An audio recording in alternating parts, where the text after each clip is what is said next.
Merci à toutes et tous de venir pour cette table ronde et cette journée. On est ravis d'être là à la Maison du Geste et de l'Image pour cette journée autour de la jeunesse et de la culture. Et cet après-midi, cette table ronde porte sur les influenceurs, influenceuses culturelles et les jeunes de 15-25 ans sous le prisme de la communauté. Donc on va essayer de voir dans quelle mesure c'est une notion importante dans le rapport des jeunes aux influenceurs et aux créateurs de contenu. Tout d'abord, je pense qu'on va faire un tour de table. Donc je vais laisser les intervenants se présenter, s'il vous plaît. Qui veut commencer? Du coup, moi, c'est Lutin Caro sur Internet, Cynthia Peralta Fonseca à la base. Voilà. Et du coup, moi, je suis auteur de Webtoon. Ça veut dire que je dessine de la BD sur Internet, en gros. Et je suis aussi membre d'associations autour de la BD et du Webtoon en particulier. Donc, il y a le Webtoon Café qui fait de la médiation autour du Webtoon. Et Coven Tales, qui est une association d'auteurs qui s'entraident pour pouvoir publier leurs œuvres de contenu. Merci. Élise Maillard, donc je suis adjointe à la direction des publics à la BNF depuis 2 mois. Donc je vais surtout partager mon expérience précédente à la Philharmonie de Paris, où j'étais directrice adjointe des relations avec le public. Encore auparavant au musée du Louvre, où j'étais en charge de la promotion de l'offre culturelle. Et donc moi je suis Sabine Padou, je suis docteur en histoire de l'art. J'ai créé une agence de communication numérique juste après ma soutenance de thèse. Et depuis, j'ai cette activité dans la communication numérique, dans l'enseignement. Et je fais de la création de contenu culturel donc sur plusieurs plateformes et surtout le format vidéo qui m'intéresse beaucoup, notamment YouTube, TikTok et Twitch. Alors, je commence par oui, parce qu'on co-anime du coup cette table ronde. Alors moi je suis Marie-Pierre Robert, je suis docteur en sciences de l'information et de la communication avec une spécialité sur l'histoire des médias, et je suis enseignante aussi en communication, et j'ai suivi le MOOC de Dauphine, donc le Master en Management des organisations culturelles en formation continue cette année, donc je termine actuellement. Et Adrien Fontcave, donc je suis aussi un ancien du Master en Management des organisations culturelles de Dauphine, que j'ai fait en 2022-2023. Et je m'intéresse notamment au domaine du cinéma. J'ai fait un mémoire qui était intitulé Comment promouvoir le cinéma de patrimoine auprès des jeunes de 15-25 ans. Donc voilà, c'est une tranche d'âge que je connais un petit peu pour l'avoir un peu étudié. Donc merci pour ce premier échange. Je voulais, dans un premier temps, peut-être passer quelques temps sur des définitions et puis peut-être un peu de contexte sur le public des 15-25 ans. Alors, peut-être juste quelques chiffres, peut-être pour donner des ordres de grandeur.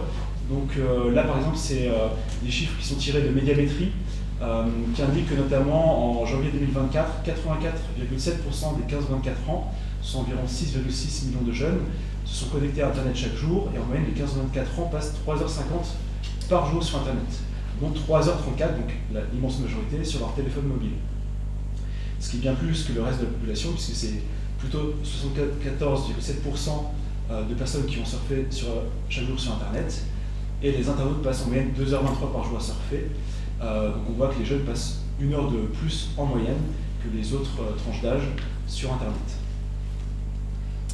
Un point qui nous a semblé important aussi, c'est les pratiques des jeunes, et notamment les plateformes qu'ils utilisent et les contenus qu'ils consomment, puisqu'on voit que selon les tranches d'âge, c'est quelque chose, je pense, que vous connaissez.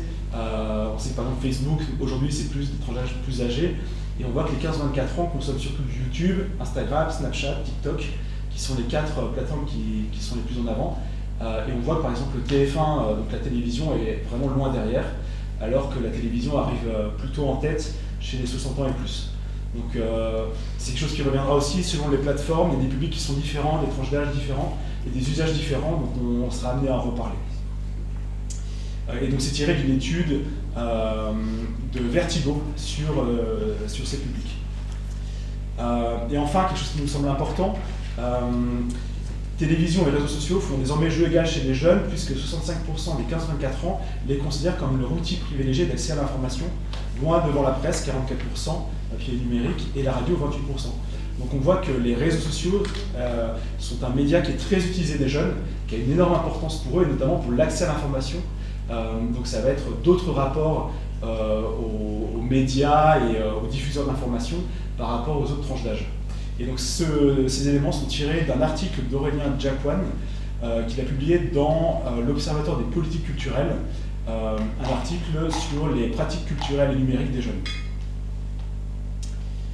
Pour continuer sur les définitions, je voulais aussi peut-être recadrer le terme d'influenceur-influenceuse, parce que c'est un terme qui parle à tout le monde, je pense, mais peut-être que vous, en tant que créatrice de contenu influenceuse, vous avez un terme privilégié ou une façon de vous présenter qui est peut-être un petit peu différente. Sabine, du coup, peut-être vous voulez dire quelques mots là-dessus. Oui, complètement. Parce que influenceur, en général, il y a autour une sorte d'aura qui fait penser par exemple à Dubaï, il y a les grands influenceurs, ce que je ne suis pas. Donc il y a, d'un point de vue sémantique, on est de plus en plus vers une appellation plutôt type créateur de contenu. Donc déjà parce que le terme d'influenceur est de plus en plus chargé avec cette sorte de... des problématiques qui sont parfois péjoratives, et en plus ça retire cet aspect de création sur lesquels maintenant énormément de personnes, même s'ils sont très connus, préfèrent être associés. Je pense par exemple que ce soit quelqu'un comme Squeezie ou autre, ils préfèrent vraiment se dire créateur de contenu plus que youtubeur, streamer. Il y a vraiment cet aspect créativité derrière, probablement aussi en lien avec un souhait de professionnaliser, de rendre le métier plus sérieux, parce qu'il y a cet aspect-là évidemment, et aussi parce que influenceuse, il y a aussi probablement le fait que depuis un an, il y a une législation assez forte en France, notamment depuis la loi de juin 2023, sur le fait que la définition d'influenceur, c'est quelqu'un qui fait un contenu contre rémunération, contre quelque chose. Alors que le créateur de contenu, il y a plus une charge symbolique que forcément un apport d'argent derrière. Donc, il y a aussi ça, il y a à la fois cet aspect sémantique, l'évolution de la société qui fait qu'on ne veut plus être associé à une plateforme. Le terme d'instagrammeur, pareil, voilà, on ne veut plus être associé à une seule plateforme, comme si on était prisonnier de ça, mais plutôt de dire on est créateur, on est vraiment presque des artistes ou des vidéastes. En général, c'est les deux termes qu'on retrouve si on est dans la vidéo ou création de contenu plus général.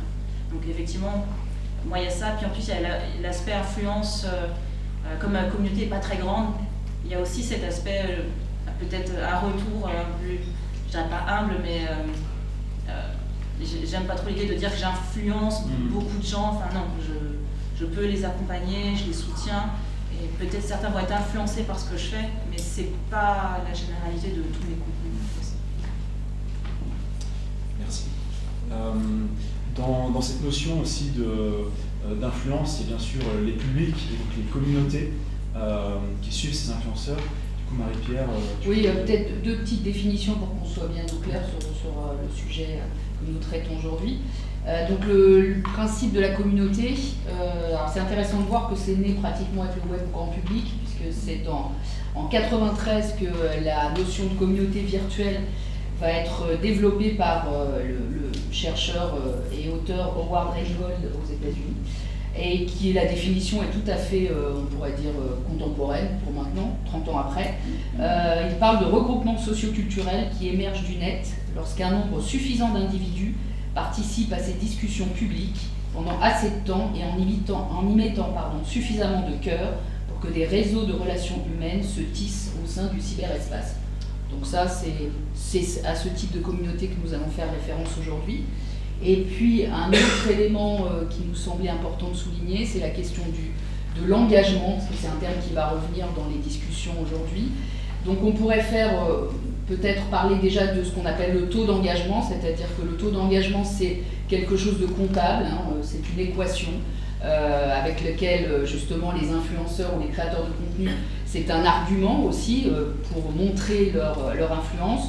Donc c'est juste le nombre de commentaires ou de likes que peut recevoir soit un influenceur en proportion de sa communauté, enfin du coup du nombre de ses followers, soit par rapport au nombre de vues que peut faire une publication. Donc ça c'est quelque chose de comptable. Et puis il y a aussi une dimension peut-être un peu moins comptable justement de la communauté. Il y a, on pourrait dire, 2 types de communautés qu'on a relevées ensemble quand on a préparé cette intervention.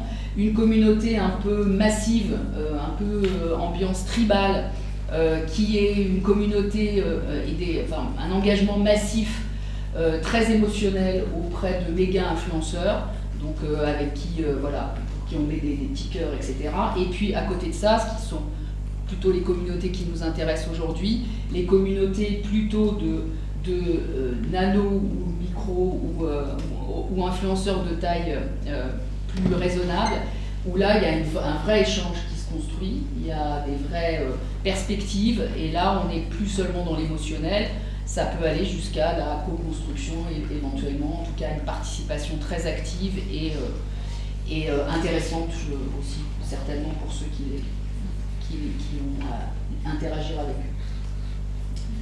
Alors justement, pour commencer avec notre première grande question, on voulait savoir, Lutin et puis Sabine, quelles sont les communautés qui vous suivent, quelles sont les tranches d'âge que vous réussissez à atteindre, quels sont leurs centres d'intérêt, comment vous savez qui vous suit.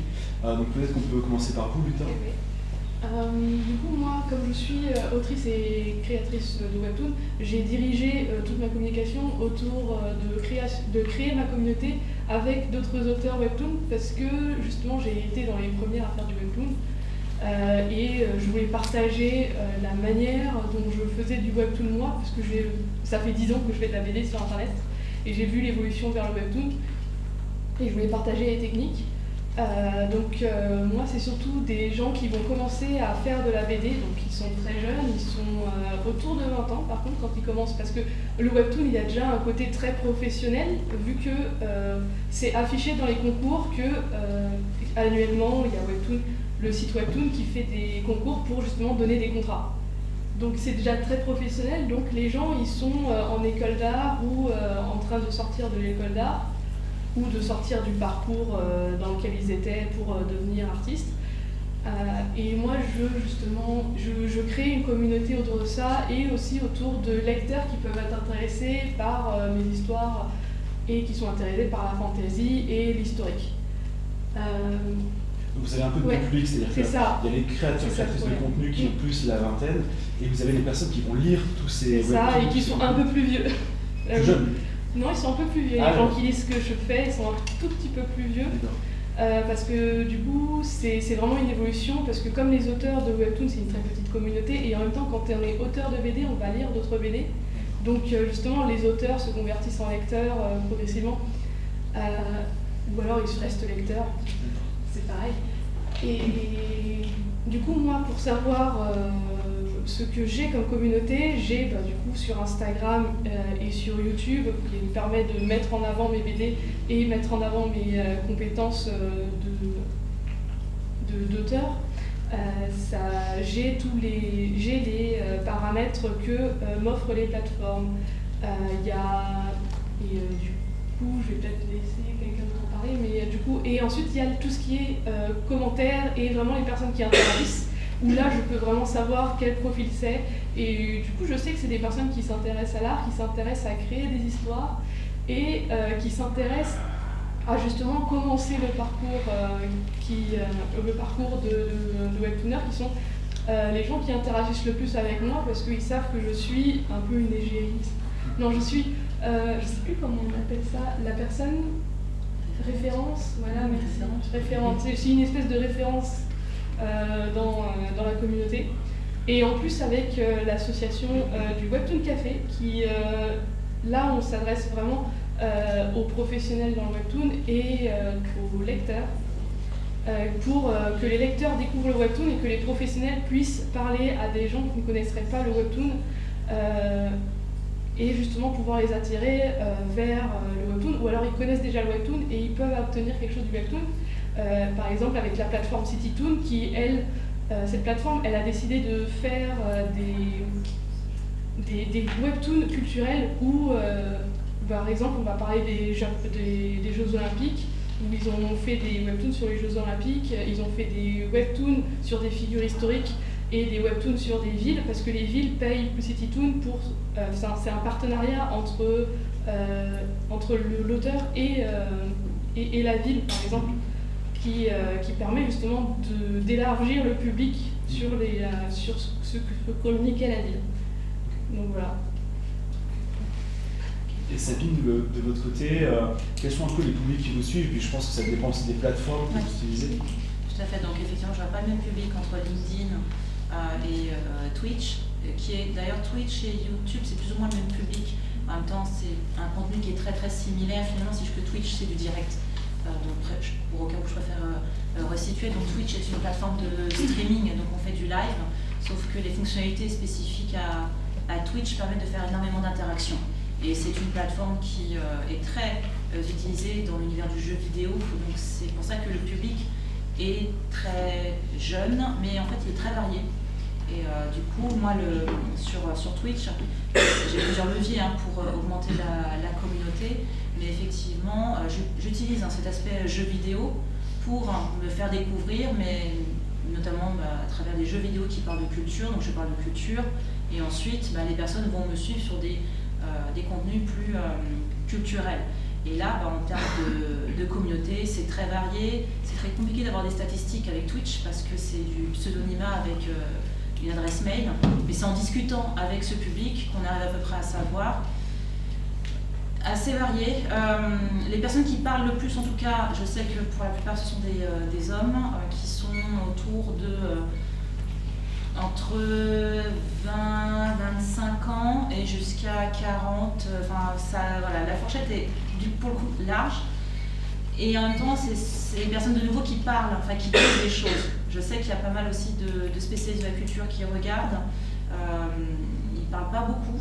Et là, ce sont plutôt à la rigueur des femmes, celles qui ne prennent pas beaucoup la parole. De temps en temps, elles parlent un petit peu. Et c'est ce public que je retrouve le plus aussi sur YouTube, des personnes qui ont 18-25 ans et qui sont des femmes. Donc c'est comme ça. Mais avec YouTube, on a beaucoup plus de données chiffrées. Okay. Et vous, Élise, du coup, qui êtes du côté des institutions culturelles, est-ce que vous avez des moyens de savoir qui suit les contenus qui sont faits, alors peut-être par la BNF, mais aussi avant par la Philharmonie, puisque c'était peut-être là où vous avez plus de retours? Oui, je vais assez vous parler de la BNF aujourd'hui. Alors à la Philharmonie, comme le disait Martin, c'est compliqué puisqu'on n'a que les statistiques de l'État, avec les données personnelles que veulent bien mettre les gens quand ils s'inscrivent sur les réseaux, donc c'est fiable, pas complètement. Mais néanmoins, on sait que ceux qui suivent les comptes de la Philharmonie, ça va avant tout être des mélomanes, des étudiants en musiciens, conservatoires, en musicologie, des professeurs aussi, des professionnels. Donc voilà, une communauté quand même assez proche évidemment de la musique et potentiellement plutôt de la musique symphonique. Donc voilà, on publiait du contenu assez en phase avec cette audience-là. Et si on voulait aller chercher une audience plus jeune, on faisait appel à des créateurs créatrices de contenu. Et du coup, justement, ça permet de faire le lien sur la fédération, le développement d'une communauté. Quels sont un peu, comment dire, les ressorts du développement de la fédération d'une communauté? Comment faites-vous? Est-ce qu'il y a un ton particulier, peut-être, selon les tranches d'âge? On sait que les jeunes sont sensibles à l'humour, par exemple. Voilà, quels sont un peu les moyens que vous avez mis en place pour constituer votre communauté? Donc, je commence par vous, Sabine. Déjà, effectivement, Twitch a ses propres codes. C'est une plateforme qui est de nouveau à son univers très gaming de base, où il y a énormément d'humour. Donc, il faut. Finalement, on fait ce qu'on veut. C'est un outil, on l'utilise comme on souhaite. On peut faire des choses très sérieuses. J'ai préféré choisir un ton plus humoristique qui me correspondait bien, qui correspondait à mon univers. Donc, j'utilise beaucoup l'humour. Et pour les sentir, on va dire, plus. En fait, je vois souvent Twitch comme du théâtre d'improvisation. C'est-à-dire qu'on discute, les gens réagissent, parce que c'est un espace où il faut tout le temps avoir cette présence de la parole. Parce que regarder un live pendant plusieurs heures où personne ne parle, c'est ennuyeux, les gens partent. Donc il faut avoir cette mise en scène permanente de soi et occuper l'espace. Donc parler, quitte à énormément digresser, ça c'est ce qui fait la saveur, on va dire, de Twitch. Et pour ça, il faut aller sur tous les terrains et parler de plein de choses qui effectivement plus en lien avec l'humour, surtout un public qui est très lié au monde du jeu vidéo, de la culture populaire en fait. Enfin, il faut être très proche de ces milieux-là. Mais si on veut avoir un ton sérieux, c'est possible, c'est juste qu'on aura un autre public en fait. Jules, vous parliez, quand on échangeait du système de raid que je trouve qu'on a trouvé très amusant. Donc, enfin amusant, en tout cas visiblement efficace aussi. Très efficace. Et peut-être ça peut nous en dire pour développer sa communauté, ça peut être un petit... Donc Twitch de nouveau a plein de fonctionnalités très intéressantes. Donc lorsque vous êtes en fin de live, vous pouvez rendre l'antenne sans problème, comme une émission en direct, ou alors vous pouvez faire ce qu'on appelle un raid. Donc forcément c'est pensé au raid barbare un petit peu. Le principe c'est en fait lorsque on quitte l'antenne, on envoie tous ces viewers, enfin tous les spectateurs vers une autre chaîne, vers quelqu'un d'autre qui est déjà en live. Donc forcément ça permet de mutualiser énormément de communautés, de faire découvrir d'autres chaînes à d'autres personnes, et forcément la personne qui reçoit ce raid présente à sa propre communauté la personne qui vient de lui envoyer tous ses spectateurs. Donc forcément c'est un cercle vertueux où on s'accompagne tous, on se fédère, et en plus on peut rejoindre des communautés variées en fonction de nos spécialités. Dans mon cas ça va être par exemple les communautés scientifiques. Enfin, il y a tout un tas de streamers scientifiques en fait sur Twitch, donc on se regroupe, on partage nos communautés, enfin celles qui veulent nous suivre bien sûr, et en mélangeant comme ça le principe de communauté, c'est extrêmement puissant finalement à la fin. Et après, il y a aussi la notion d'événements peut-être physiques qui est importante, parce que les communautés interagissent beaucoup sur l'espace virtuel, mais à un moment c'est toujours intéressant peut-être de les rencontrer en physique ou de créer quelques éléments en particulier. Je ne sais pas si vous pouvez présenter peut-être quelques éléments là-dessus. Alors quand je fais des lives dans des lieux culturels, le public n'est pas là. Par contre, il m'est déjà arrivé d'être présente à des conventions, des festivals comme le Play Azure Festival, où là on peut rencontrer des personnes et faire des lives avec eux en même temps. Donc on est plus autour de... Là on a fait pas mal de jeux où en gros le public participait aux jeux qui étaient en live, donc il y avait les spectateurs en ligne et les spectateurs présents. Une journée d'études aussi, donc d'avoir pu organiser des journées d'études, notamment à la Cité des Sciences. Ça a permis, pareil, les personnes ont pu venir. Donc c'est pas fréquent, parce qu'après il y a aussi une part, pour être honnête, en tant que femme, il y a une part de crainte forcément, il y a une forme de recul parce qu'on a toujours peur de croiser des personnes qui nous suivent, parce qu'il peut y avoir des moments un petit peu étranges sur ce que peuvent nous dire des fois certains viewers. Donc il y a toujours, en tant que femme, mais je sais que j'ai d'autres collègues qui le font beaucoup. Mais eux, en tant qu'hommes, ils ont moins ce schéma de pensée, je pense. Après, oui, mais il y a toujours cette asymétrie entre justement le public qui va en connaître beaucoup sur nous, alors que nous, on ne connaît pas grand-chose d'eux, mais ils ont l'impression de justement être proche de nous. C'est ce qu'on appelle le parasocial, et je crois que Squeezie en avait parlé. Mais en tout cas, il y a pas mal de créateurs de contenu qui ont ce problème-là où... mais il y avait... Non, c'était... le joueur du grenier aussi, qui avait carrément des gens qui arrivaient à trianguler où est-ce qu'il habitait pour le retrouver. Voilà. Bref, il y a des situations comme ça où les gens ils ont l'impression d'être nos amis, alors parce que ils ont l'impression de connaître la personne vu qu'ils la regardent pendant des heures, des centaines d'heures. Ils oublient qu'ils sont dans une communauté et en fait la frontière elle est compliquée avec la communauté à ce niveau-là. Et sinon, en tant que créatrice de webtoon, moi je fais pas mal de festivals justement pour vendre mon art. Donc je fais des œuvres d'art qui justement, soit c'est des fanarts, donc les fanarts c'est les œuvres qu'on va créer qu'on va créer dans le monde et avec les personnages d'autres œuvres qui ont été publiées. Et il y a aussi ce que je fais moi sur les fanarts historiques, donc les personnages historiques je peux les dessiner. Et ensuite il y a mes œuvres originales où justement j'essaye de mettre en avant les histoires que je fais. Et c'est à ce moment-là que je peux aussi trouver pas mal de communautés. Je sais que la plupart du temps c'est là où les nouveaux abonnés vont venir vers moi et ils vont devenir des nouveaux lecteurs de mes œuvres.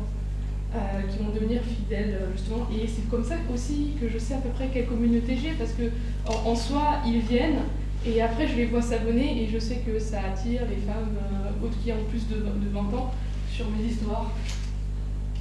Et ouais, du coup, et ensuite avec les associations aussi pour faire de la médiation, du coup, parce qu'avec le Webtoon Café, on fait de la médiation. On se met moins en avant, mais là, on va mettre en avant le format Webtoon et on va mettre en avant, et on va essayer de trouver des auteurs, des lecteurs et des professionnels pendant l'événement. Donc, il y a des conférences qui permettent de faire connaître les auteurs aux autres. Parce qu'il y a le problème du fait que le Webtoon, il est un peu porté par la plateforme qui s'appelle Webtoon. Mais il y a d'autres plateformes en France, et il faut faire connaître ces plateformes-là pour éviter que le Webtoon ne redescende. Parce qu'après, s'il n'y a qu'une seule grosse plateforme, il y a un monopole, c'est un peu gênant. C'est un peu gênant, surtout que eux, ils sont pas très honnêtes sur leurs revenus, vu qu'ils donnent tout en gratuit, donc on ne sait pas où est-ce qu'ils gagnent l'argent. Et du coup, il y a d'autres plateformes qui, elles, sont plus dirigées vers les personnes un peu plus âgées parce que elles, c'est vraiment de l'abonnement ou du paiement de chaque épisode. Et ça, on essaie de les faire connaître avec le Webtoon Café, et en même temps, on essaye d'avoir des interactions avec les auteurs, les personnes qui voudraient faire des romans, les personnes qui voudraient écrire des histoires, des personnes qui voudraient dessiner, pour leur apprendre qu'il y a des métiers dans le webtoon et la BD qui sont disponibles. Du coup, on fait des ateliers où on fait faire des univers aux gens, des personnes où on fait faire du modèle vivant, donc dessiné. Et justement, ces personnes-là, elles peuvent discuter autour du webtoon, autour du format BD et webtoon, et sur comment pouvoir démarrer un projet et comment pouvoir se professionnaliser dans ce domaine. Et justement, l'histoire, comment dire, de partager des publics avec d'autres créateurs, cette histoire de développer la communauté justement en essayant d'élargir son public. Élise, est-ce que vous pouvez nous en parler, parce que vous avez fait appel à des influenceurs assez différents finalement. Quelles étaient un peu vos intentions, comment ça, vous avez mis ça en place, quels sont un peu les résultats? Alors, on a expérimenté beaucoup de choses à la Philharmonie de Paris, parce qu'on a un enjeu principal qui est de renouveler le public de la musique symphonique, qui est vieillissant, etc.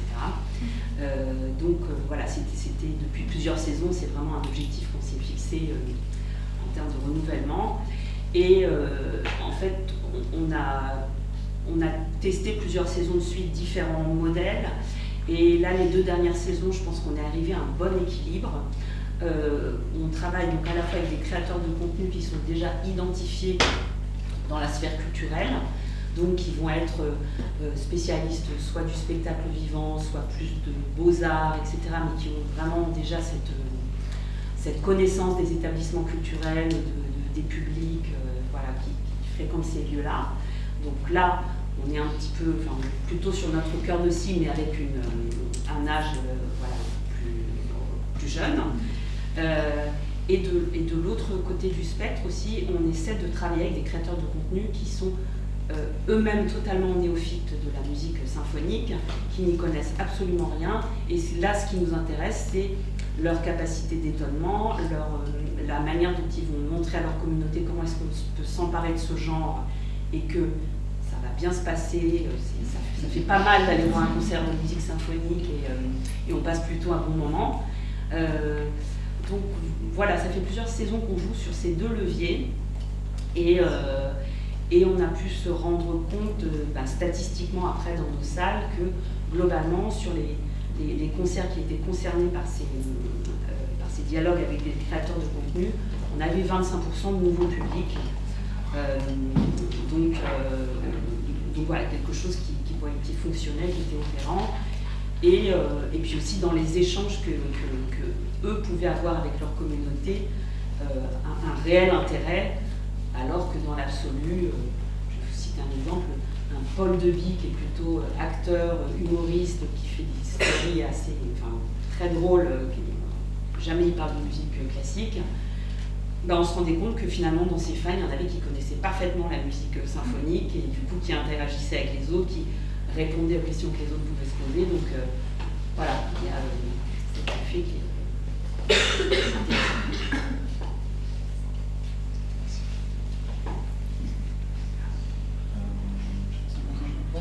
Alors nous, on voulait s'interroger aussi sur des questions un peu plus prosaïques quand même, parce qu'il y a la question de l'évaluation de l'impact de ce travail malgré tout d'influence en tant que créateur de contenu ou en tant que créateur tout court, ou en tant qu'institution, et puis la question aussi, les questions liées à l'argent malgré tout, puisque tout ça c'est aussi une activité qui est une activité qui se professionnalise beaucoup, donc c'est aussi intéressant d'avoir une idée, de pouvoir évaluer à peu près tout ça.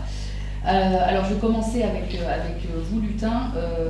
Vous avez, quelle est votre démarche que vous avez dans votre partie créative et dans votre partie diffusion? Est-ce que vous avez une stratégie élaborée, marketing précise, avec une définition de public à atteindre et les choses qui en découleraient derrière, c'est-à-dire un type de création? Je crois que vous travaillez un peu sur le mature. C'est ça, mais en fait c'était une histoire globale. Donc les gens qui font du webtoon, il y a ceux qui sont payés, qui ont un contrat avec Webtoon ou avec une autre plateforme de publication, donc CityToon, OEO, toutes ces plateformes, Dailytoon, le bon toon, bref.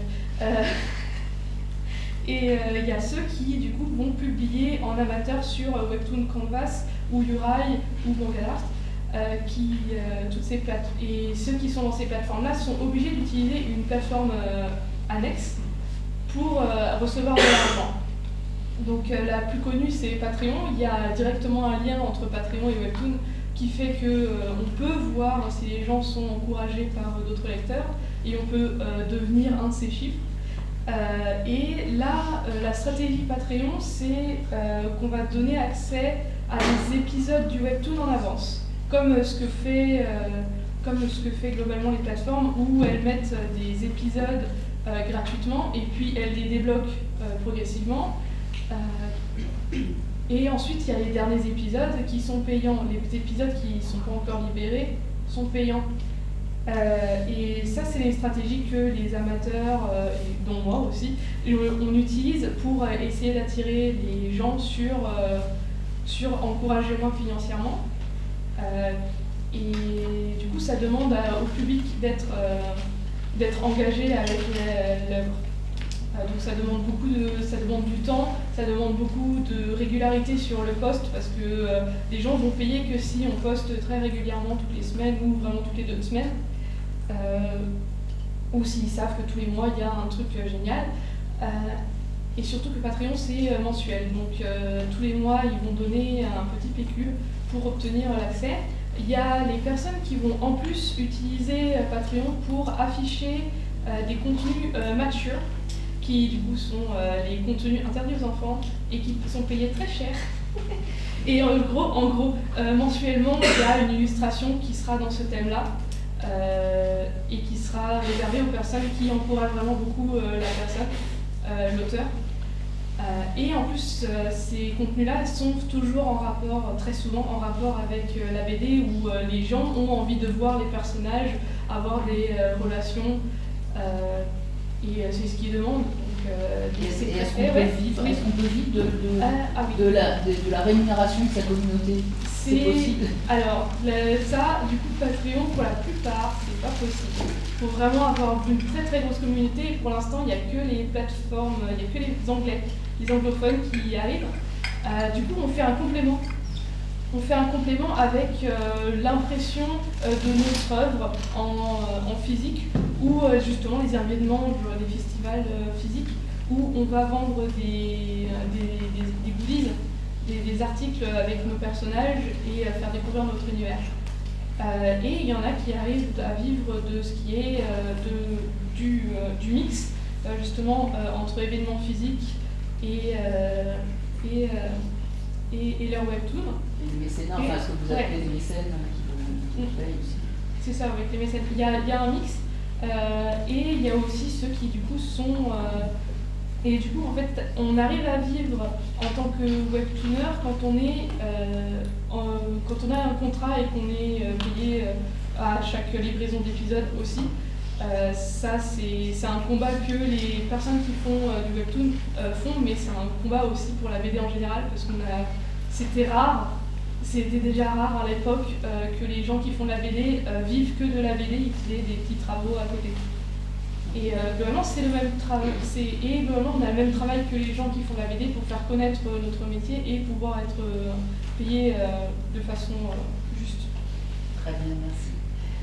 Et Sabine, vous estimez à combien, enfin, si on veut faire appel à vous, on va parler comme ça, assez crûment, si on veut faire appel à vous, il faut compter combien, une fourchette de prix bien entendu, des estimations sur, j'imagine que vous ne faites pas qu'une vidéo, il y a peut-être des forfaits, ou comment ça se passe? Oui, parce qu'en fait ça va dépendre de la prestation réalisée, parce que Twitch, par exemple, c'est une plateforme où vous pouvez gagner votre vie via Twitch, via le principe d'abonnement avec le public.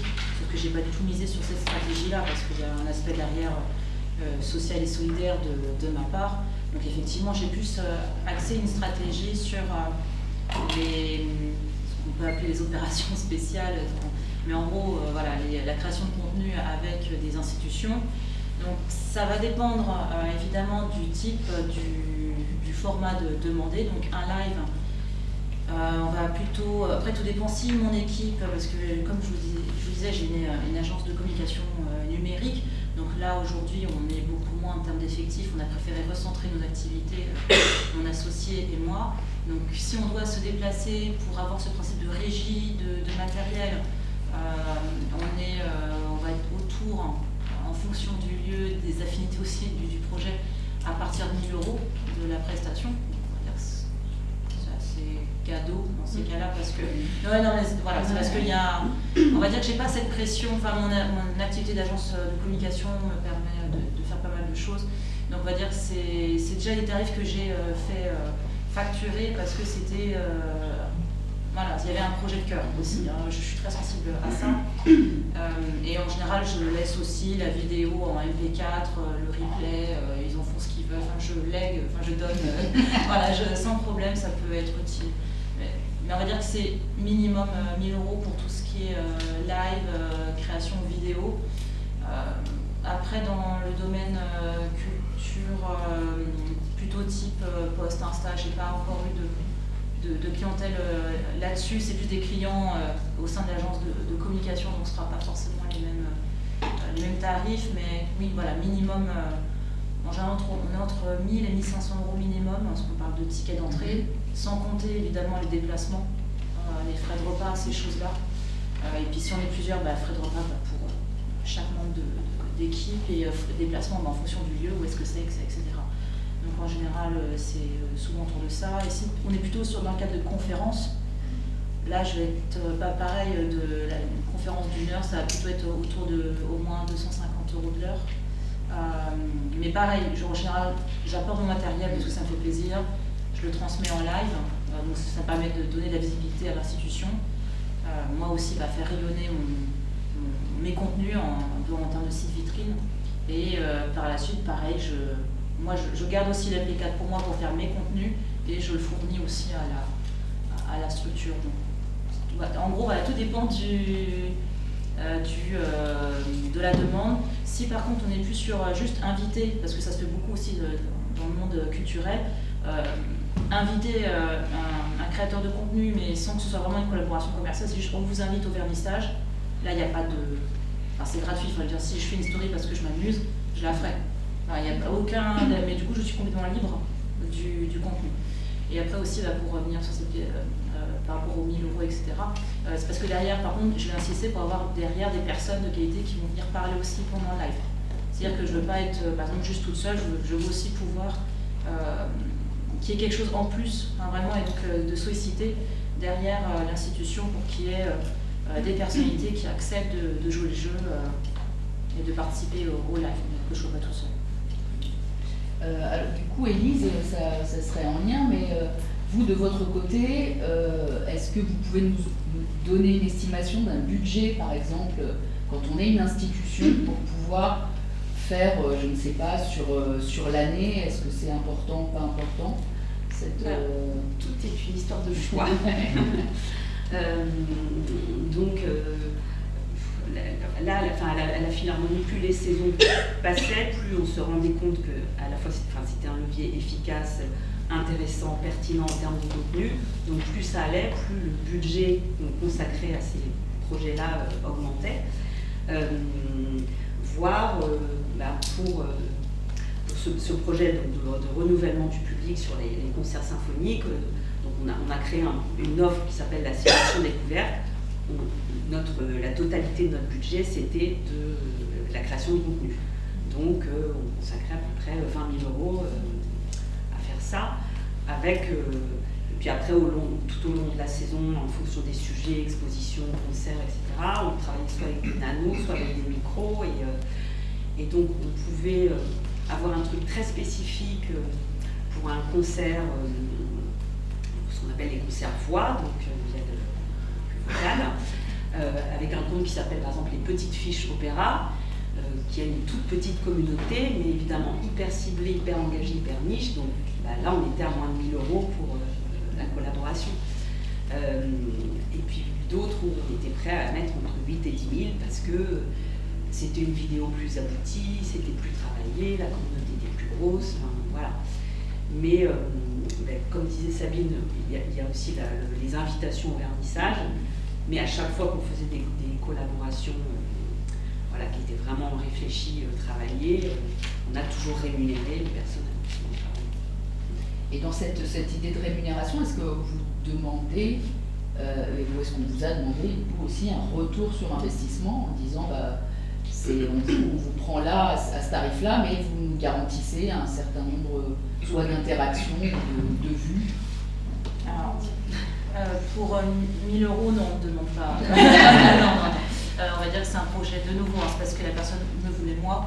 C'était histoire de marquer le coup plus qu'autre chose. Et en termes de ROI, j'ai plutôt fourni ce que Twitch permet notamment d'avoir les statistiques de visionnage par live. Donc là, j'ai pu envoyer ces informations-là. Mais l'idée, non, il n'y a pas de on veut absolument au minimum tant de personnes, ça. Alors, en général, non, parce que j'ai envie de dire, dans ces cas-là, pour ce prix-là, non. Et en plus, autant faire appel peut-être à un plus grand créateur de contenu, parce que moi, ma communauté, pareil, est très engagée. Mais c'est juste que par contre, effectivement, j'ai pas full, j'ai pas non plus une extraordinaire communauté dans la masse, en fait.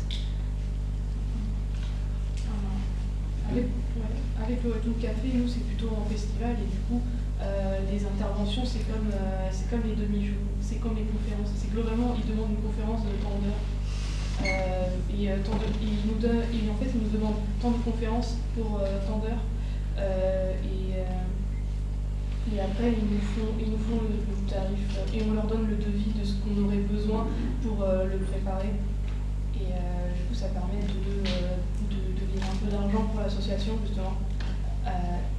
Donc ils ne demandent pas des trucs très précis à part le temps qu'on y passe à part le temps qu'on passe sur la scène. Et sur la plateforme par exemple, sur les plateformes, est-ce qu'on vous met en avant parce que vous avez une plus grosse communauté ou une communauté plus active, ça joue dans la place sur l'offre? Ça fait partie. Ça c'est des trucs qu'on doit demander nous pour être mis sur... En fait c'est naturel qu'on soit mis dans le planning, mais du coup on doit demander, vérifier qu'on est bien sur le planning parce qu'on est une petite asso encore, on est récent, vu qu'on a 2-3 ans. Et en plus le Webtoon c'est un format qui est récent lui-même, donc ça attire pas autant les foules, même si il y a le stand Webtoon sur la Japan Expo avec son magnifique écran, avec Webtoon en vert qui passe comme ça. Je sais pas qui allait à la Japan Expo 2023, mais c'était ça. Peut-être juste sur une notion un peu d'impact, vous l'avez dit, vous êtes dépendante des plateformes et de leurs outils d'indicateurs, etc. Et vous êtes aussi dépendante des algorithmes. Je ne sais pas si vous pouvez dire quelque chose là-dessus, mais l'algorithme n'est jamais public, il me semble. Donc il faut toujours essayer de deviner qu'est-ce qui marche bien, etc. Je sais pas si on parle un petit peu. C'est très compliqué effectivement d'avoir un visu sur les algorithmes, en plus effectivement ils changent. Savoir ce qui va fonctionner à un moment donné, il faut aussi penser que sur Twitch, il y a un système d'encouragement des petits streamers, donc là où on a moins de... D'ailleurs, petits streamers, c'est rigolo parce qu'on va dire qu'il y a 1% qui fait énormément de chiffres. Le reste, d'ailleurs, je suis partie des 5%, alors que j'ai pas non plus énormément de viewers. C'est à dire à quel point il y a de la création de contenu, mais il n'y a pas forcément de public derrière. Et quand il y a les grands streamers, enfin les gros influenceurs qui se connectent, beaucoup de flux sont dirigés vers eux, d'un point de vue technique. Donc forcément, il y a un système double qui est de dire on encourage les petits streamers avec un système de mise en avant, et en même temps, beaucoup de vues est envoyé auprès des grands. Par contre, une chose qui a été mise en place, et c'est très bien, c'est la possibilité de créer des tags, en fait, des hashtags, des catégories. Parce qu'avant Twitch, il n'y avait aucune catégorie, par exemple culture. Rien. Il y avait, je crois, histoire à peine. Maintenant, on peut créer ses propres tags, et ça facilite vraiment le travail. Et ce qui va fonctionner surtout, après, c'est avec le bouche-oreille. Donc effectivement, on essaie de passer outre un peu le mécanisme des algos qu'on ne maîtrise absolument pas, et de travailler beaucoup par bouche-oreille des viewers qui vont parler de nous. Et surtout, pour revenir sur l'histoire des raids, parfois c'est ma communauté qui va me donner des noms de streamers que je ne connaissais pas. Donc ça va me permettre de découvrir moi aussi d'autres streamers, et donc de faciliter cet aspect, on va dire, relationnel et bouche à oreille, qui est très important. Et vous, Lutin, parce qu'en fait, vous travaillez avec des plateformes de diffusion de contenu webtoon, et il y a aussi tout un travail de promotion de votre travail via des réseaux sociaux, en fait. Vous êtes présente, et j'imagine que là aussi c'est important pour vous de voir l'impact, etc. C'est ça, et en fait, globalement, moi, dès la deuxième année où j'ai fait une BD, j'ai commencé une chaîne YouTube, parce que je trouvais que c'était le moyen le plus sûr d'avoir des gens qui me suivent. Du coup, j'ai créé la chaîne YouTube qui permet de donner des astuces sur comment faire du webtoon. Au début, c'était pour montrer que je faisais un challenge, et après, ça s'est dirigé très rapidement sur le webtoon, parce que c'était là où les gens venaient me regarder. Et aussi parce que du coup, je créais des webtoons, donc il fallait que je parle de ce que j'étais en train de créer. Et donc ça, c'était une première étape. Il y a tout ce qui est Instagram et Twitter, où je mets beaucoup de contenu sur les personnages qui sont dans mes œuvres originales. Et après, il y a justement les festivals, où là c'est de la pub en physique avec des petits flyers, avec les bandes de webtoon en extrait, qui permettent justement d'attirer des gens. Et le gros problème de webtoon, du coup, c'est qu'il y a très peu de statistiques. Je crée littéralement des tableaux pour lister le nombre de vues chaque semaine, pour être sûr que ça évolue. Et globalement, ça évolue si dans les autres plateformes, soit si la plateforme nous met en avant, parce qu'on est très peu mis en avant en tant qu'amateur. Et en fait, quand on est mis en avant par la plateforme via la page d'accueil des canvas, des amateurs, on a tout de suite un pic de vues. Pareil quand il y a un post sur Instagram qui est fait, et par contre YouTube, ça c'est plutôt du long terme, où les personnes me retrouvent sur YouTube, puis elles vont me suivre sur Instagram, et c'est via Instagram qu'ils vont voir qu'il y a des épisodes et qu'ils vont aller sur Webtoon pour le dire. Alors on parle d'impact, et on est aussi aujourd'hui rassemblés autour du thème de la culture. Donc, est-ce que vous savez évaluer de manière quantitative ou qualitative, ou les deux, je ne sais pas, l'impact pour ces publics et les amener vers la culture? Je pense à vous, notamment Sabine et puis Élise, si vous pouvez en dire quelques mots. Oui, tout à fait. Donc, le public de base sur Twitch, c'est pas un public qui est, que j'ai en tout cas. J'ai dit qu'il y avait une partie qui était pro dans la culture, étudiant ou autre, mais la majorité de mon public, donc ceux qui parlent le plus, ce sont des personnes qui n'ont pas spécialement de base d'affinité avec la culture. C'est moi qui ai réussi à les convaincre par rapport à, on va dire, le lore, enfin vraiment l'univers que j'ai constitué autour de ma personnalité et de comment j'appréhende moi le sujet culture, d'aller au-delà des, on va dire, des codes plus traditionnels et classiques de la culture, de plutôt partir sur non, on peut parler de préhistoire sans pour autant balancer des mots qui font peur à tout le monde. L'idée étant de se dire que si on parle de culture populaire, on ne fait pas que référence à la pop culture, mais plutôt d'utiliser un vocabulaire, enfin tout simplement tout ce qui est en lien avec les métiers de la médiation culturelle, la vulgarisation, et de dire que c'est censé être accessible. Et mon public, du coup, est assez varié. Il y a beaucoup de personnes qui viennent d'horizons socio-professionnels assez variés et d'âge aussi assez variés. Et on parlait plutôt aussi des problématiques sociales. J'ai aussi une partie de mon public, j'avais pas, sur le coup, j'avais pas pensé à ça, mais ça a été assez révélateur pour moi. C'est une partie de mon public qui est dit empêchée, donc notamment des personnes à mobilité réduite qui ne peuvent pas se déplacer en musée. Donc qui n'ont jamais pu être initiées en fait dès le début à la culture, parce que à moins qu'il y ait des accès PMR, les musées pour eux c'est inaccessible en fait. Donc ça m'a permis moi de penser autrement le musée à travers la visite d'expositions virtuelles ou autres, ou de la création même d'expositions virtuelles, c'est ce qu'on fait aussi avec le public, mais c'est de casser tout simplement ces codes et de dire que les connaissances, on n'est pas dans un univers complètement descendant vers le public, non, on travaille tous ensemble sur les sujets. C'est juste que moi je suis un petit peu le garde-fou d'un point de vue méthodologique, recherche, c'est l'aspect docteur qui est forcément pour éviter tout ce qui est propagation, forcément des fake news, ou des vidéos sur les pyramides faites par les extraterrestres, ces choses-là. Donc voilà, c'est pour ça que je considère beaucoup ce travail, par le travail, mais il y a ce côté passion, ce côté social et solidaire. C'est pour ça que mon public de base n'est pas très culture de base, effectivement. Mais maintenant ils y vont. Voilà, ceux qui peuvent, ils y vont. Et vous, Élise, du coup alors, nous, ça dépend sur quel type de créateur de contenu on s'appuie. Donc, il y a, voilà, j'en ai parlé auparavant, ceux qui sont déjà dans la sphère beaux-arts, spectacle vivant, on sait que leur communauté, voilà, globalement, ont déjà une appétence pour ces sujets-là.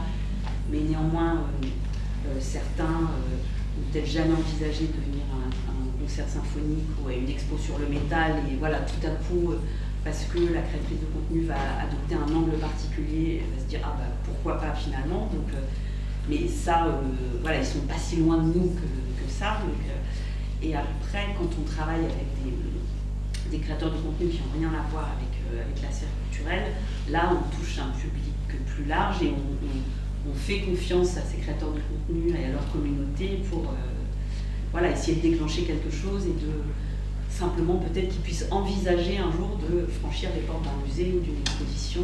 Voilà. C'est un travail de notoriété, d'acculturation, effectivement d'essayer de dire qu'il ne faut pas avoir peur de franchir les portes d'un musée, qu'ils seront bien accueillis, qu'ils seront les bienvenus. C'est essayer de parler de l'expérience que peut être la visite, que c'est pas aussi poussiéreux qu'on l'imagine. Enfin, c'est tout ce travail de vulgarisation, démocratisation. Et puis il y a une notion de lien avec la communauté, c'est-à-dire comment on construit un lien, un rapport de confiance, peut-être d'horizontalité. Je pense que c'est des choses qui sont importantes et qui passent beaucoup par le numérique justement, qui permet de mettre en relation. Je ne sais pas si vous pouvez en parler un petit peu. Par exemple, Twitch, je disais un peu plus tôt, il y a énormément de digression. C'est la base même de Twitch, on a le temps. On se pose, on a le temps, on parle d'autres choses. Donc je ne vais pas, moi, parler toute seule dans mon coin. Je vais regarder ce que le chat me dit, donc je parle moi toute seule, et à un moment donné, je regarde ce que dit le chat, je lis. Et en fait, il y en a beaucoup qui ont besoin de se confier. C'est énormément de personnes qui vont parler, qui vont dire bon, moi j'aime pas la culture. Pourquoi? Qu'est-ce qui se passe? Et c'est comme ça qu'on crée un dialogue. Donc effectivement, il y a un lien qui doit se créer, un lien de confiance. Et tout comme, moi ça me fait souvent penser aussi un peu à l'aspect un peu, je sais pas, maternelle ou grande sœur, je sais pas, mais parfois j'en ai qui arrivent sur mon chat qui débarquent en disant j'ai pensé à toi, j'étais voir la dernière expo avec Suzanne Valadon et puis ça me rappelle qu'on a fait ça. Enfin, il y a ce côté un peu, j'ai envie de lui dire un peu, ouais, voilà, un peu bon élève. Je vois plus ce côté familial, même si effectivement c'est pas, voilà, il y a une distance qui fait qu'on on ne se connaît pas si bien que ça, mais il y a cette envie de dire, regarde, t'en as parlé, je l'ai fait. Ça, et aussi d'instituer la confiance en soi. C'est pour ça que je fais énormément de choses avec le public. Je disais plutôt, il faut casser un peu l'aspect descendant. Je crée des contenus de vulgarisation avec le public, c'est-à-dire qu'eux participent à l'écriture, ils participent à tout ça, donc ça leur donne, ils se disent, j'ai ça en moi en fait, je peux y aller aussi. Et ça, ce principe de confiance pour les publics éloignés socialement ou physiquement des lieux de culture, il est primordial. Enfin, ils ont besoin de se sentir intégrés dans un lieu de culture. Ce qui signifie qu'il y a peut-être une attente derrière qu'on n'a pas suffisamment prise en compte, et peut-être que le numérique permet d'aller au-devant d'une attente qui était finalement un petit peu sous le tapis et qui ne demande qu'à surgir parce qu'on laisse la possibilité d'intervenir, de lever le doigt et de dire moi aussi j'ai quelque chose à dire, et j'ai aussi l'horizontalité qui me permet de pouvoir peut-être dire des choses que je ne pourrais pas dire dans le cadre d'un musée face peut-être à une autorité culturelle qui sera en face de moi. Alors, peut-être que ça permet aussi d'ouvrir une nouvelle perspective auprès des jeunes je pense à la BNF, parce que du coup la BNF, les livres, alors là c'est encore plus, c'est une pyramide là aussi à gravir. Est-ce que ça c'est un chantier, c'est ce chantier qui est devant vous? Voilà, on va dire ça. Oui, parce que dans le genre temple du savoir, effectivement, la BNF, c'est... Voilà. Oui, alors, il y a déjà beaucoup de choses qui sont faites sur les comptes des réseaux sociaux de la BNF, et c'est vrai qu'il y a quand même un côté encore très intimidant de la bibliothèque. Ne serait-ce que quand on pénètre dans ce hall de la bibliothèque François Mitterrand, voilà, le silence, la moquette, tout ça. Mais voilà, derrière, il y a des équipes qui sont vraiment prêtes à accueillir tout le monde, ancrer en eux ce souhait de transmission, de service public, d'attention aux usagers. Donc, mais il faut réussir effectivement à passer cette première barrière. En plus, les fonds de la BNF, il y a énormément de choses passionnantes. Entre les jeux vidéo, d'exposition, je me souviens, Enfer, les estampes érotiques et tout ça, il y a eu beaucoup de monde là. Il y a eu beaucoup de monde. Et même Tolkien. Il y a mon avis, pour tout ce qui est les booktokers, les bookstagram, les bookstagram, il y a un vivier important. Merci beaucoup. Je pense qu'on peut passer aux questions. Si vous avez des questions, n'hésitez pas. Bonjour, merci beaucoup pour votre intervention. J'avais une première question. C'est quoi le rapport des institutions justement à ces influenceurs? Est-ce qu'aujourd'hui ça se développe beaucoup? Par la Philharmonie, vous avez l'air très ouvert. La BNF, moi je le suis beaucoup, et je sais qu'à part une collaboration avec Jeanne Solic, je crois, il n'y a pas eu énormément de choses de faites. Est-ce qu'il y a quand même encore quelque chose de l'ordre peut-être pas de l'élitisme, mais de quelque chose les institutions sont peut-être... est-ce qu'aujourd'hui elles s'ouvrent à cette collaboration, ou est-ce que c'est encore difficile? Alors, effectivement, la Philharmonie s'est beaucoup ouvert. Moi, quand j'ai commencé au Louvre, on a été, je pense, assez précurseurs sur les collaborations avec les créateurs de contenu. Donc, on était en 2014, donc ça commence à dater. Mais voilà, en fait, assez vite, on s'y est intéressé. Ça dépend des institutions, parce que c'est aussi des choix de budget. Donc il faut réussir à convaincre en interne que on peut faire le choix de mettre un peu moins de budget sur de l'affichage et puis en consacrer un peu plus sur de la création de contenu. Donc il faut réussir à convaincre tout le monde en interne que ce soit pertinent. Il faut faire des petits pas et avoir des petits exemples, des petites victoires pour qu'on montre que ça marche et que c'est intéressant, que c'est de qualité. Ce qui est de plus en plus vrai aujourd'hui, parce que vraiment, oui, tout le monde s'est professionnalisé.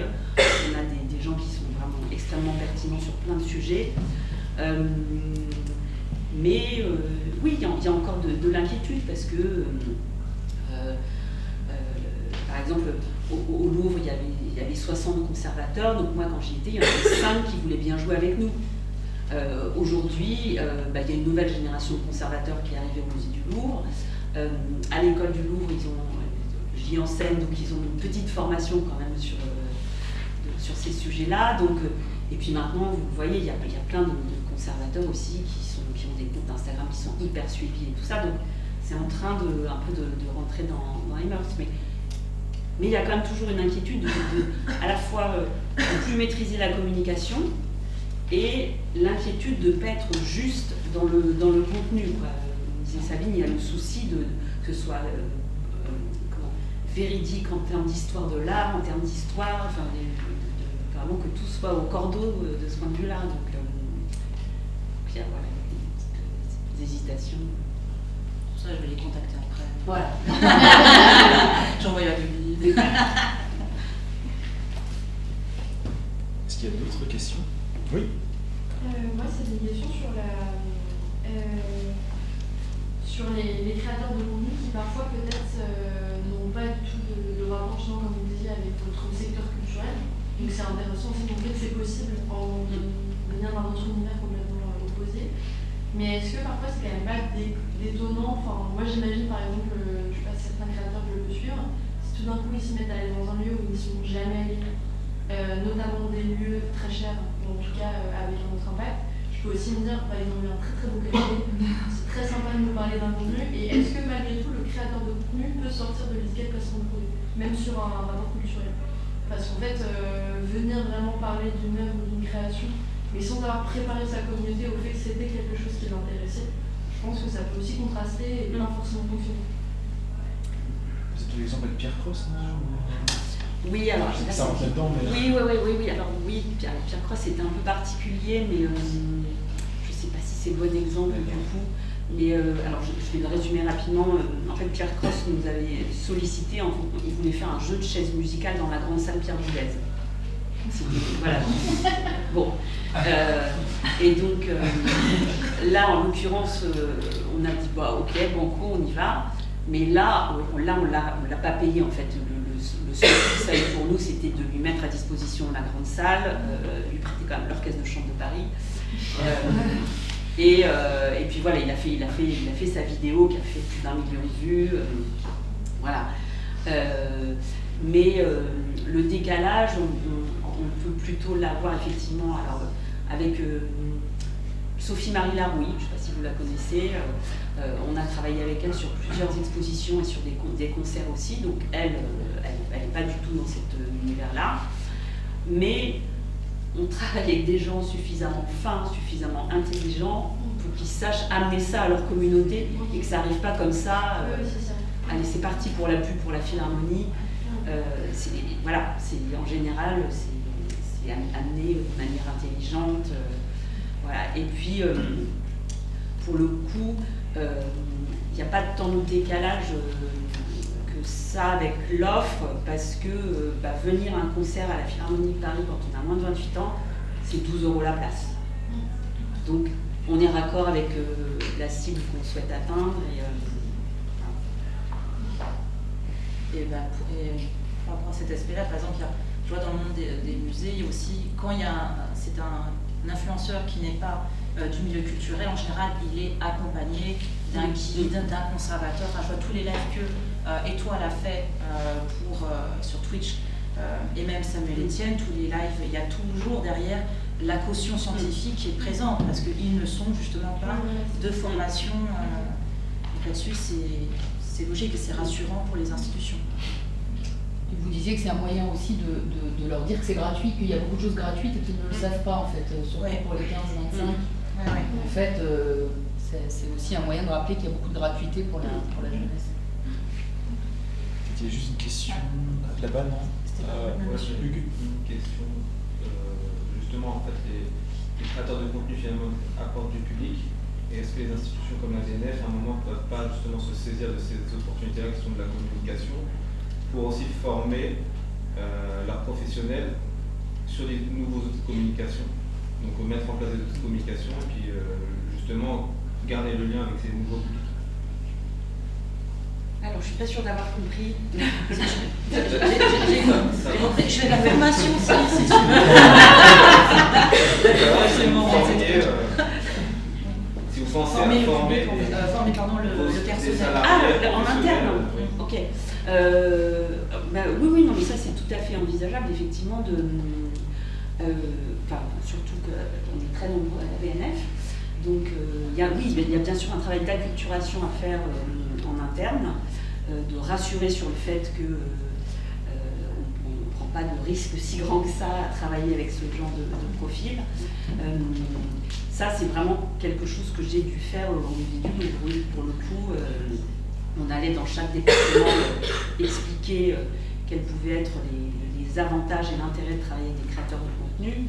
Et une courte anecdote, il y avait certains départements qui voyaient vraiment pas l'intérêt. Et ce qui nous a sauvés, c'est qu'une personne qui travaillait là-bas en a parlé avec sa fille le soir, en racontant qu'elle allait potentiellement faire une vidéo avec Nota Bene. Là, sa fille l'a regardé comme ça, lui a dit évidemment que tu vas aller la faire cette vidéo. Donc voilà, on a parfois des aides extérieures inutiles. Oui, il faut former en interne. Surtout dans la culture, ce qui plaît énormément, c'est tous les behind the scenes, les jours de fermeture, c'est extrêmement suivi. Donc un créateur de contenu ne peut pas être tout le temps là, sauf si on peut penser à un principe de présidence. Mais ça, je trouve que ça pourrait être intéressant de mettre ça en place dans différents lieux culturels. Mais effectivement, de la formation interne, pour que justement soit le personnel spécialisé ou non spécialisé puisse prendre la parole et parler avec ce lien émotionnel qui est extrêmement fort en général de la structure pour laquelle il travaille. Par rapport au Louvre, je pense à Nicolas Milovanovic, qui est quelqu'un d'extraordinaire, qui est finalement un créateur de contenu pour le musée du Louvre, qui a tout appris tout seul. Et du coup, ça permet de faire énormément de choses très intéressantes. Oui, vous avez un peu répondu. Ma question était peut-être de savoir comment en interne, ma question s'adresse à Élise Maillard plutôt, ou peut-être Sabine. Je me pose la question de qui est le moteur de ce travail justement avec les influenceurs. Moi je travaille plutôt dans le spectacle vivant, où la direction du public n'a pas forcément la même prérogative et où ça émane plutôt des services de communication.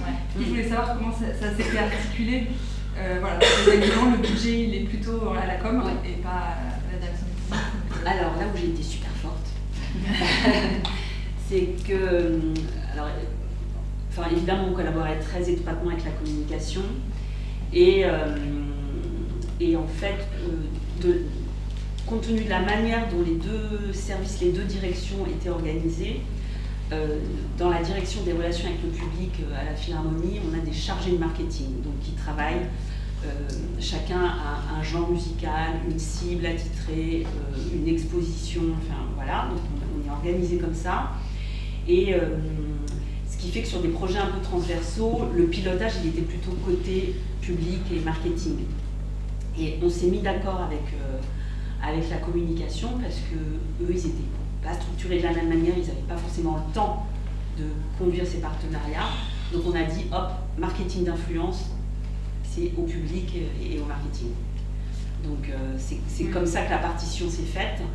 Mais bien sûr, à chaque fois qu'on pensait à quelqu'un, on en discutait entre nous, ça vous va, vous êtes d'accord, on part sur tel truc, voilà. Donc il faut juste en discuter, se mettre d'accord sur qui fait quoi. Et tout dépend de la taille du coup du musée, de la structure, parce que s'il n'y a pas de pôle marketing, peut-être ça va être un service. Oui, effectivement, en général, c'est autour du presse, la com et de la presse, en général, c'est là que ça se goupille très souvent. Et peut-être une question pour vous, Sabine, vous êtes aussi une agence de communication, moi je travaille dans une petite structure, et je me pose souvent la question des influenceurs. Je connais les quelques influenceurs spectacle vivant, mais effectivement, c'est pas forcément ceux-là qui m'intéressent. Je suis pas tout à fait de la génération qui pratique tous ces réseaux. Et je me posais la question de est-ce qu'il existe des codes, des annuaires, ou même des agences qui peuvent nous dire travaillez plutôt avec telle personne ou telle personne pour tel type de sujet. Vous avez cité plein de noms. Il y en a qui me sont familiers, mais la plupart ne le sont pas. Déjà, il faut effectivement faire sa propre veille, bien regarder déjà les créateurs de contenu qui peuvent vous intéresser, parce qu'il y a différentes plateformes, outils de management, de l'influence, vraiment des sites spécialisés en ligne, mais souvent c'est des sites payants pour savoir, par exemple HighAuditor, Social Blade, c'est savoir quel est le potentiel, on va dire, d'influence de quelqu'un. Mais voilà, ce sont des... Après, vous pouvez essayer des offres gratuites, des mois d'essai, etc. Et pour l'aspect culture, j'ai l'impression que c'est pas encore tout à fait bien ciblé, quoique tout ce qui est art très contemporain, si, ils sont un peu plus... c'est un peu plus adressé. Donc là, vous pourrez trouver à ce niveau-là, ou sinon... Mais ils ne sont pas très nombreux, on est d'accord. Non. Non, mais ça, parce que là, je les ai, hein, les théâtres, les arts contemporains. Il n'y en aura pas. C'est plus sur... il y a aussi une question d'acculturation d'âge et voilà, de savoir qui sont les influenceurs qui sont ouverts à ça, qui sont ouverts à des partenariats commerciales. Je pense que c'est pas tous le cas. Enfin voilà, c'est un peu comment on navigue là-dedans que je n'ai pas encore solutionné. Et après, comme le disait Élise, il y a cet aspect, soit on va sur des profils vraiment spécialisés avec leur communauté qui s'y connaissent, qui sont déjà convaincus, ou alors effectivement de peut-être miser aussi sur des influenceurs plus lifestyle, avec des tendances un peu plus variées. Il faut juste trouver le lien d'accroche, pour pas que ça fasse un peu trop déconvenu. Et là aussi, ça peut être intéressant de faire participer ce genre de personnes. Là, je sais que par exemple, récemment à Carouge, ils ont fait intervenir Enjoy Phoenix pour la nuit d'Halloween, parce qu'elle est passionnée par le paranormal. Donc il y a un lien, il y a un lien. Après Enjoy Phoenix, je ne connais pas ses tarifs en pointe, mais c'est Carouge, c'est pas plus une très très grosse machine. Donc il faut trouver ce lien, se trouver le sujet qui fera que ce sera cohérent pour tout le monde, et même pour la communauté en fait. Il y avait une question au fond. Oui, comment vous gérez toutes les questions relatives au droit à l'image lorsque dans une institution, par exemple la Philharmonie, vous avez un influenceur qui, j'imagine, a quand même à la fois un cahier des charges et à la fois une certaine liberté, qui va circuler dans les espaces. Vous avez des employés qui sont soit employés par la structure Philharmonie, des intermittents du spectacle, des artistes étrangers. Il y a relativement peu de choses dans les contrats, en réalité, sauf quand c'est une captation avec un cadre ultra défini. Tout ce qui concerne les influenceurs et les réseaux sociaux, c'est beaucoup plus gris. Parfois, il n'y a même le plus souvent rien. Comment vous, en tant qu'institution, vous gérez ce genre de choses? Est-ce que vous allez prendre un technicien en lui disant est-ce que tu accepterais de parler de ton métier Voilà, je voulais un peu comprendre comment vous fonctionnez. Alors, en fait, s'il y a vraiment des personnes qui sont face caméra, évidemment qu'on en parle avec eux et qu'on leur demande s'ils sont OK et que quelque part, oui, c'est noté entre nous qu'il sera interviewé. Mais on avait des formats comme ça, par exemple avec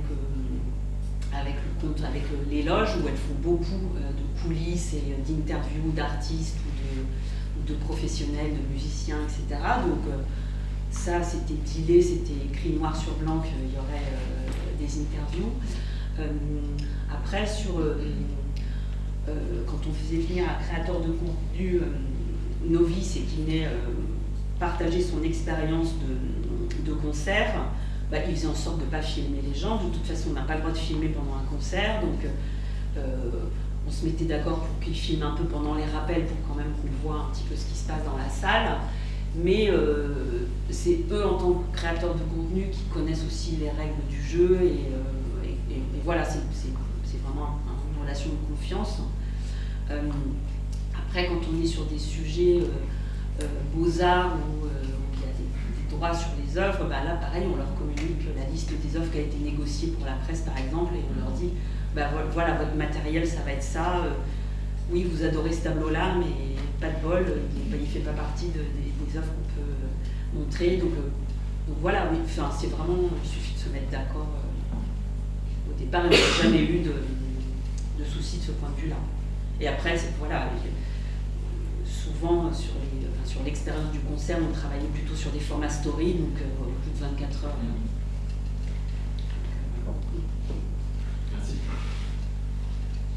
Est-ce qu'il y a une différence marquée de tarification entre des contenus éphémères et des contenus qui le sont sur la durée, sur justement la story, le snap ou autre, et par contre des contenus longs où là il y a un temps de travail peut-être qui est différent? Oui. La réponse est oui. Donc, souvent, quand on travaille avec des packages, donc voilà, avec une vidéo longue durée qui sera intégrée dans un post mais aussi relayée en story. Donc il y a différents formats possibles. Et le contenu, par exemple, une fois qu'il est produit, vous avez un droit de rediffusion par exemple sur le contenu à vous, est-ce que ça reste au sein de la communauté du créateur? Les deux sont possibles. Ça peut être possible. Ouais.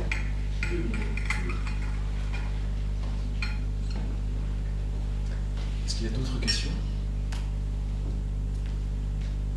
Je pense qu'on peut arrêter là, sinon on est pile à l'heure. Merci.